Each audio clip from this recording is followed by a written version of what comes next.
ஏன்னா நம்மளுடைய பெண்களை நாம் பாராட்ட வேண்டும். அதாவது மகளிர் தினத்துல தமிழ்நாடு கலை இலக்கிய பெருமன்றம் எடுத்துவதற்கு மிகுந்த பாராட்டுகளையும் வாழ்த்துக்களையும் தெரிவித்துக் கொள்கிறோம். இந்த நிகழ்வு ஒவ்வொரு ஆண்டும் தொடர வேண்டும். 4 பெண்கள் 40 பெண்களுக்காக பாராட்டு விழாவாக கலை இலக்கிய பெருமன்றம் கலை இலக்கிய பெருமன்றம் இருக்கு, அதுபோல பெருக வேண்டும் என வாழ்த்துகிறோம். மேடம் அவர்களுடைய மாணவர் தான் நான் 2004 முதல் 2007 வரை மன்னர் சரபோஜி அரசு கல்லூரியில நான் இயற்பியல் துறையில படிக்கும் பொழுது மேடம் அவர்கள் என்னுடைய தமிழ் பேராசிரியர். அவங்க அப்ப கெஸ்ட் லெக்சராக பணிபுரிந்தாங்க. அப்ப அவங்க நடத்துவாங்க. அவங்களுடைய கவிதைகள் நூலெல்லாம் அவங்களே எழுதும் போது மிக சிறப்பாக இருக்கும். மேடம் அவர்களை நான் வாழ்ந்த வயதில் என்றாலும் அவர்களை வணங்குகிறேன். இந்த நிகழ்வுல கலந்து கொள்வதில் மிக பெருமை அடைகிறேன். அதுபோல மருத்துவர் குணசீலி அவர்கள் ஒரு கிராமப்புறத்துல இருந்து நான் தன்னுடைய கணவரை நான் கிராமப்புறத்துல தான் வேலை பார்ப்பேன் அப்படின்னு யாருமே இப்ப கண்டிஷன் போட முடியாது. அந்த அளவிற்கு கிராமப்புறத்தை நேசிக்கக்கூடிய ஒரு மருத்துவராக நல்ல தேர்வு. இந்த தேர்வை பாராட்டி மகிழ்கிறோம். அதுக்கப்புறம் கிராம நிர்வாக அலுவலர், அதாவது ஒரு இளம் ஒரு அரசு அதிகாரியா வந்தோம்னா நமக்கு பல பேர் பலதை சொல்லிக் கொடுப்பாங்க. ஏன்னா ஐயா அவர்களே சொல்லும் போது இது வருவாய்த்துறை அப்படிங்கும் பொழுது அப்படியெல்லாம் இல்லை, இதை நாங்கள் சாதனையாக மாற்றுவோம் அப்படின்னு சொல்லிட்டு தமிழ்நாடு ஆளுநர் அவர்கிட்ட விருது பெற்ற அவர்களையும் வாழ்த்துகிறோம். அதை அடுத்தது வனித மரத்தை சொல்லணும். மேடம் அவர்களை நான் ஒரு 5-6 ஆண்டுகளாக தெரியும். எல்லாருமே சிறப்புமிக்க ஆளுமைகளை தான் தேர்ந்தெடுத்திருக்காங்க.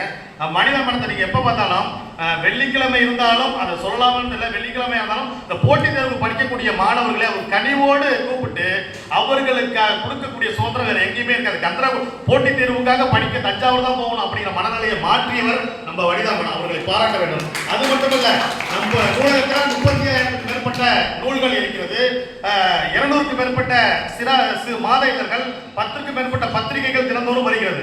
அவங்க ஒரு ஃபீல் பண்ணுவாங்க. இப்ப நாங்க போய் பார்த்தோம்னா நாங்க நிறைய நிகழ்ச்சிகள் நடத்துவோம். எப்பயாவது நூலக தினம் இந்த மாதிரி நிகழ்ச்சிகள் நாங்க போகும்போது அப்ப அவங்க வருத்தப்படக்கூடிய ஒரு நிகழ்வு, சார் யாருமே இந்த பக்கத்துல உள்ளவங்க பயன்படுத்திக் கொள்ள மாட்டாங்க அப்படின்னு சொல்லிட்டு தான் வருத்தப்படுவாங்க. அதை நம்ம இந்த கலை இலக்கிய பெருமன்றம் மூலம் நம்மளுடைய நூலகத்துல இவ்வளவு நூல்கள் இருக்கிறத கொண்டு சேர்க்கணும்.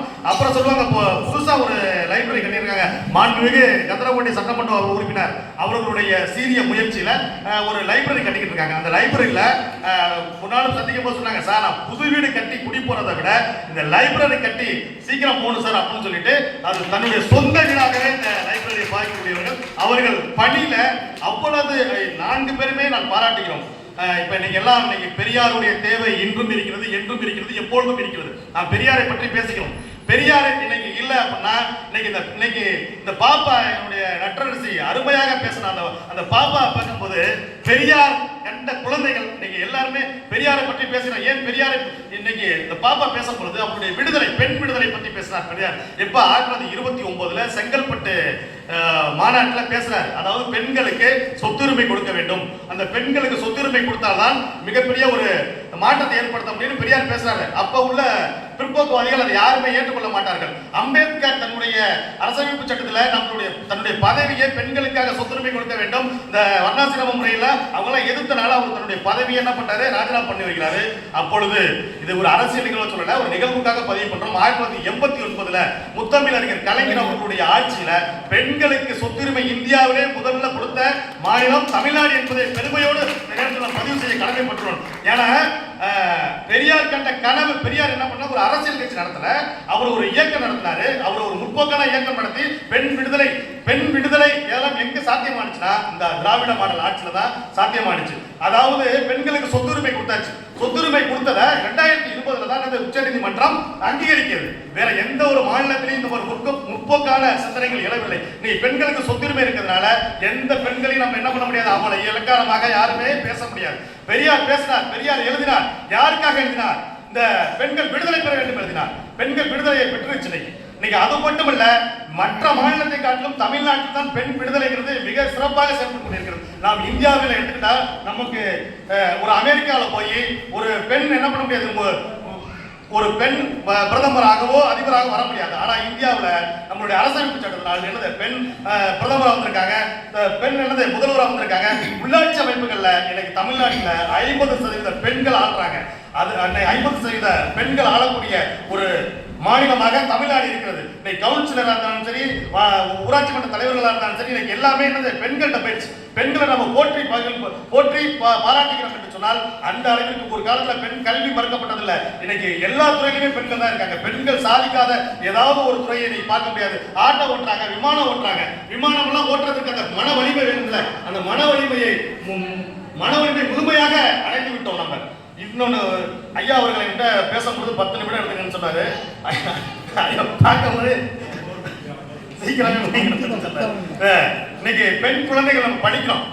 முத்தமிழர் கலைஞர் அவர்கள் என்ன பண்ணாரு, நம்ம ஒரு பெண் படிக்க வேண்டும், நம்ம என்ன செய்ய வேண்டும் அப்படின்னு சொல்லிட்டு அவங்களுக்கு திருமணம், அதாவது சின்ன வயசுல என்ன பண்றாங்க, திருமணம் பண்ணி விடுவாங்க. பெண் நமக்கு ஒரு பெண் பிறந்துச்சுன்னா அந்த நமக்கு கல்யாணம் பண்ணிச்சுன்னா அந்த பெண்ணோட அந்த முடிஞ்சிச்சுன்னா அப்படிங்கிறத 8வது வரை படிக்க வைக்கிறார். 8வது வரை படித்த பெண்கள் இன்னைக்கு 12வது வகுப்பு வரை படித்து இன்னைக்கு புதுமை பெண் என்ற திட்டத்தினால ஒரு மாபெருமாக மற்ற மாநிலத்தை காட்டிலும் உயர்கல்வியில தமிழ்நாடு சிறந்து வருகிறது. அதுவும் பெண் கல்வியில சிறந்து வருகிறதுனா அதையும் பாராட்ட வேண்டும். அந்த அளவுக்கு நம்முடைய பெண்கள் இன்னைக்கு எல்லா துறையிலும் முன்னேறி இருக்கார்கள். பெரியார் கண்ட கனவு, அம்பேத்கர் கண்ட கனவு எல்லாத்தையும் ஒட்டுமொத்தமாக இன்று நம்மளுடைய பாராட்டு நம்ம கத்திரகோட்டில் நடத்துறோம்னா அந்த அளவிற்கு நம்ம என்ன பண்றோம், இன்னைக்கு முன்னேறி இருக்கிறோம். ஐயா அவர்களுக்கு நான் நிறைவாக ஒன்று சொல்கிறோம். இந்த கலை இலக்கிய பெருமன்றம் மென்மேலும் பல பல விருதுகளை பெண்களுக்கு வழங்க வேண்டும். இதே ஆண்கள் தினத்தையும் கொண்டாட வேண்டும் என்று கூறி நன்றி கூறி விடைபெறுகிறேன். நன்றி, வணக்கம்.